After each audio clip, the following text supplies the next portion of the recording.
आपण पुन्हा एकदा मीरा रोड मधील बातमीकडे वळूया। मीरा रोड येथील मीरा गावात मध्ये एक कंपनी आहे, कंपनीला भीषण आग लागलेली आहे। फर्निचरची ही कंपनी असल्याची प्राथमिक माहिती समोर येते। आग भीषण आहे।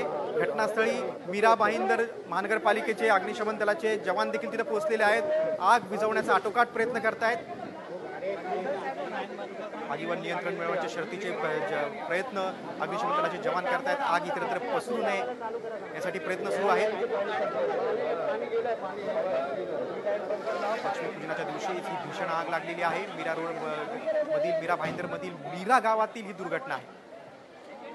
मुंबईत आज आग लागण्याच्या 2 मोठ्या घटना घडलेल्या आहेत। अंधेरी पूर्वला देखील 7-8 ठिकाणी आग लागली। आपण अधिक माहिती घेऊया। आमचे प्रतिनिधी महेंद्र वानखेडे आपल्या सोबत आहेत। महेंद्र, आगीवर नियंत्रण मिळवण्याचे प्रयत्न सुरू आहेत, सद्यस्थिती काय आहे आणि कशामुळे ही आग लागली? मीरा रोड परिसरातील मीरा गाव या परिसरात एक फर्निचरची कंपनी आहे।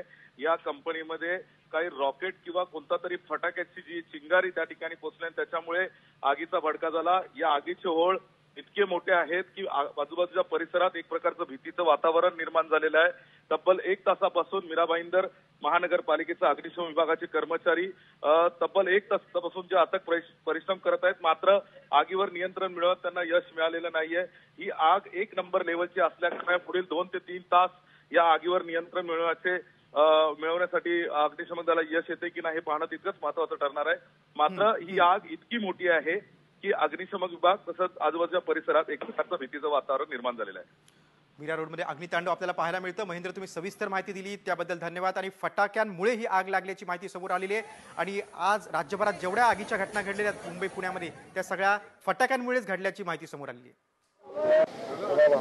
मीरा रोडमध्ये भीषण आग लागलेली, एका फर्निचरच्या कंपनीला ही आग लागलेली आहे। मीरा रोड भागातील मीरा गावामध्ये ही कंपनी आहे। अग्निशमन दलाचे जवान शर्थीचे प्रयत्न करतायत, आग इतरत्र पसरू नये आणि आग आटोक्यात आणण्यासाठी शर्थीचे प्रयत्न सुरू आहेत। मात्र अजूनही आग आटोक्यात आली नाही। 1 नंबर लेवलची ही आग असल्याचं सांगण्यात आलेलं आहे।